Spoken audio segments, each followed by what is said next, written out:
right, so this government shutdown, as we said, we're about to enter a third week here. What are these conversations right now? What kind of conversations are you having? Speaker Johnson has not had House Republicans in Washington for session for nearly a month. My colleagues, my Republican colleagues, are hearing at home from their constituents that they are going to see their healthcare costs skyrocket, and they want their elected officials, their members of Congress, to do something about it. And the fact of the matter is, we need Republicans who control the White House, who control the House and the Senate, to come to the table and negotiate with Democrats to really deal with the healthcare crisis that they've created, in addition to this Republican shutdown.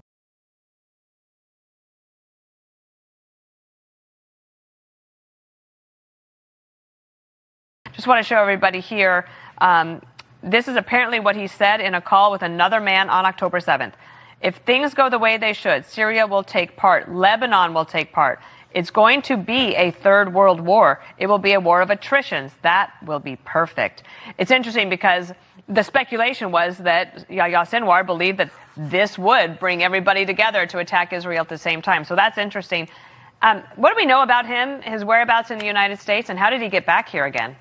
Yeah, Dana, this is just pure evil, and it was right here on American soil. He applied for a visa out of Egypt, came to Oklahoma in September of 2024 under the Biden administration. They let him in. He was there and then moved eventually to Louisiana. The Trump administration, Attorney General Pam Bondi has been spectacular on this and helping us locate this individual. He lied on his visa form saying he was not part of terrorism when allegedly he was part of a massacre at a kibbutz that killed 69 innocents, including 4 Americans. But Dana, this underscores the fact that it's not just the illegal immigration that was so broken under the Biden administration, but our broader immigration system.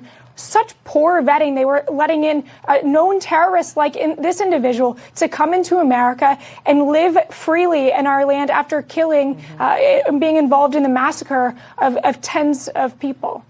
Tricia. Massachusetts Congresswoman Lori Trahan sounding the alarm on the impacts of this shutdown.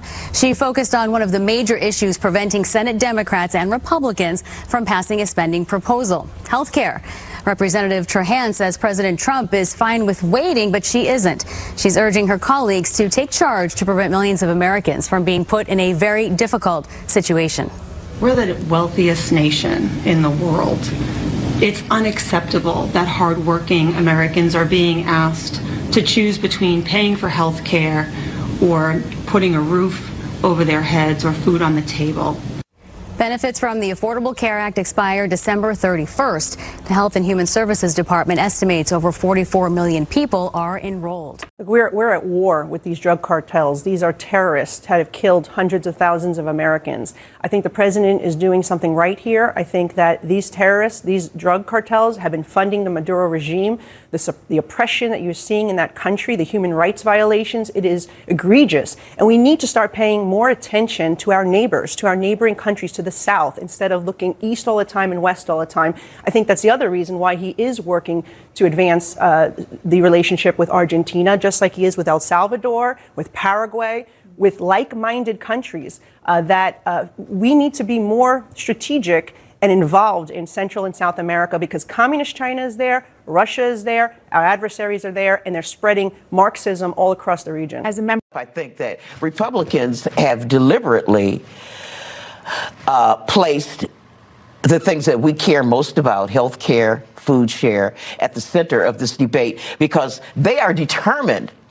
Why isn't the question, when are Republicans going to give up transferring huge amounts of wealth to multi-billionaires in lieu of feeding people through SNAP and taking care of people on health care? That's the question to ask. When are they going to acquiesce to the public sentiment that it's important that there's some sort of equity? There are Democrats calling for slashing public services, slashing NIH research, slashing SNAP.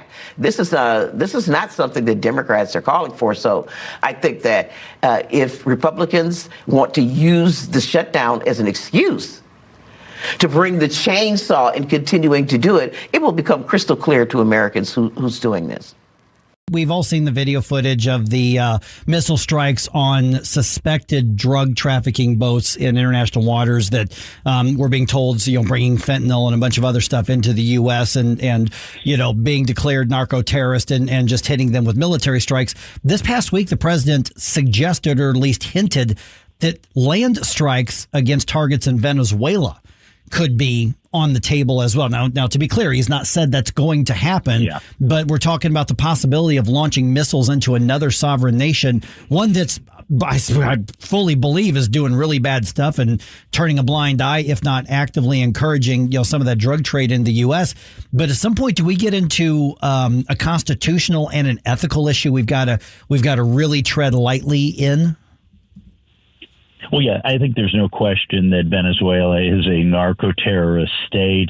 Nicolas Maduro is an illegitimate leader. He probably lost to Edmundo Gonzales like 2-1, like 67-30. He's condoning, if not aiding and abetting, the drug cartels. And it is the president's job as commander in chief to keep us safe. But you're right. At the same time, there are constitutional issues. Congress has the power to declare war, and at a certain point, striking inside a sovereign nation does become an act of war. But I think President Trump is sending the very clear message that he is serious. You cannot poison our citizens and not face consequences. And Maduro is pretty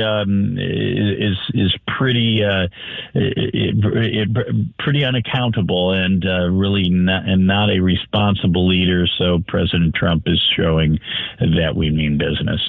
Republicans have tried to repeal the Affordable Care Act now more than 70 different times over the last 15 years. That's extraordinary. And they have no credibility when it comes to addressing the health care of the American people.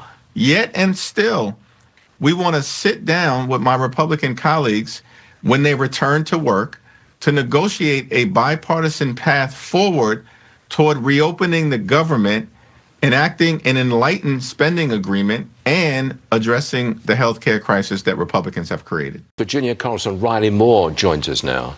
Congressman, you're urging Secretary of State Rubio to designate Nigeria as a country of particular concern. Okay. What do you really want Trump to do about this? Well, what we want is for the killings to stop, and it's a systematic campaign of persecution by Islamic terrorist organizations, not just Boko Haram, but IS West Africa, and also this Fulani tribe that lives in that middle band that has been just discriminately targeting Christians and killing them. You saw the numbers that you just put up there. I mean, they are absolutely horrific.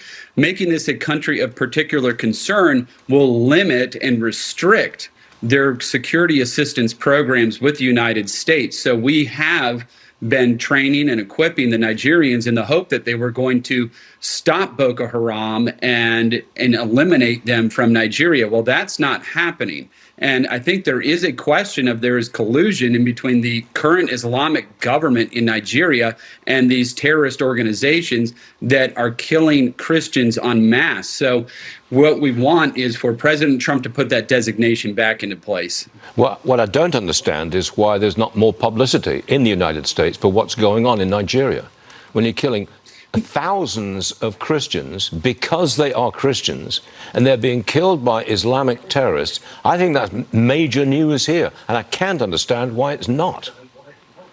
And it absolutely should be. Just this year alone, Stuart, we've had 7,000 Christians murdered. That's 35 a day are killed in Nigeria just for professing their faith in our Lord and Savior Jesus Christ. We cannot allow this to continue. We cannot. Actually, these funding levels have been voted on by Democrats earlier this year. And so it's not like it's a new issue for them.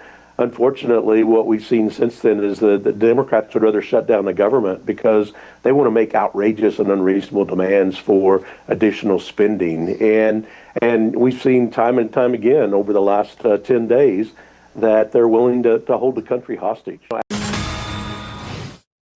has put a clean CR that has passed the House on the floor. This is something that Democrats voted for 13 times under President Biden to give us an opportunity to continue to do our work, the actual appropriations process, which you hear no Democrats talking about. When it comes to the ACA subsidies and these COVID era subsidies, look, you didn't hear them talking about that until days before they put it, until the government was, needed to be funded.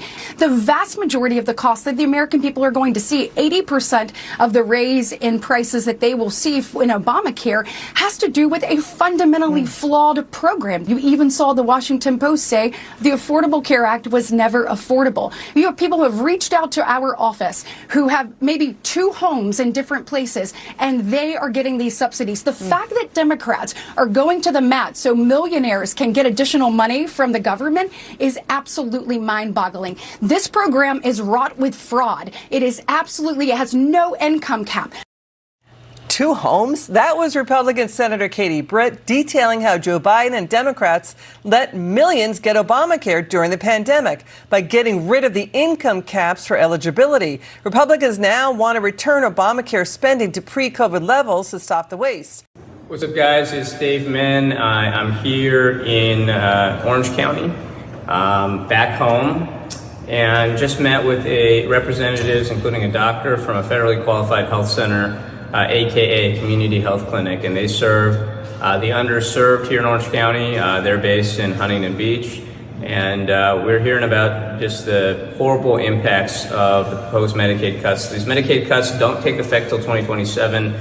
They are already impacting care. Expect to see a major price increase, even if you are insured with private health insurance, as insurance providers start to budget out the impacts of the Medicaid cuts, nearly $1 trillion. We heard that Covered California notices are already going out right now to those who are insured on the ACA exchanges. 50 to 200% increases in monthly health insurance premiums. We're talking about going up hundreds or thousands of dollars a month, something that I know most families, including myself, my family could not afford. So this is a serious problem. And right now Republicans are trying to push through a party line budget funding mechanism that would strip away 15 million Americans from their health insurance and give the rest of us hundreds or thousands of dollars in higher increases in our premiums. So we're fighting for you. We'll continue fighting, and hopefully we can make sure that affordable health insurance is still part of the landscape of America going forward. So I'm here in Nashua today and just left an incredible visit with the extraordinary team here at Bridges. Bridges is a nonprofit agency here in Nashua that provides a wide range of care and support to victims of domestic violence, of sexual violence, of stalking. The fact is that these kinds of challenges are really touching people across our state and our country. Bridges is an incredible team of people who are here literally around the clock, 24 hours a day. You can give them a call at 603-883-3044 or just come right here to 28 Concord Street in Nashua. I'm really proud to be working alongside them.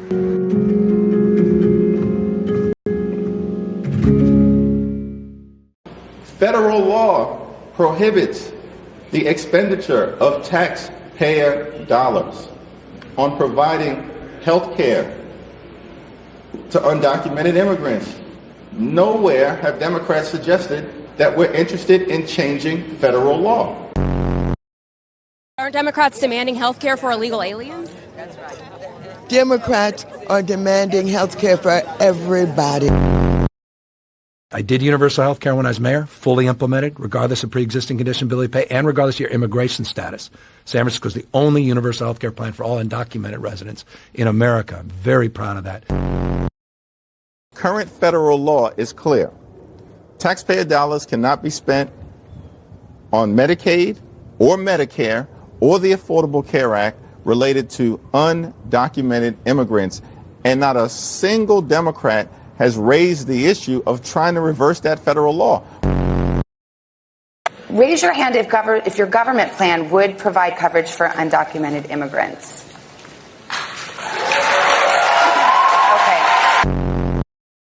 We do ourselves no favors by having 11 million undocumented people in our country be unable to access health care.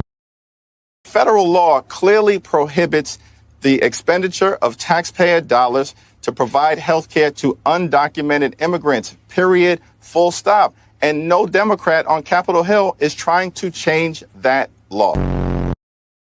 We have, of course, J.D. Vance out saying that all we want to do is provide, I say we, a Democrat, provide, care for illegal aliens. That's his language. And of course, that's just not true what he's saying. The American people know that Republicans have shut the government down because of their unwillingness to provide health care to everyday Americans, working class Americans, and middle class Americans.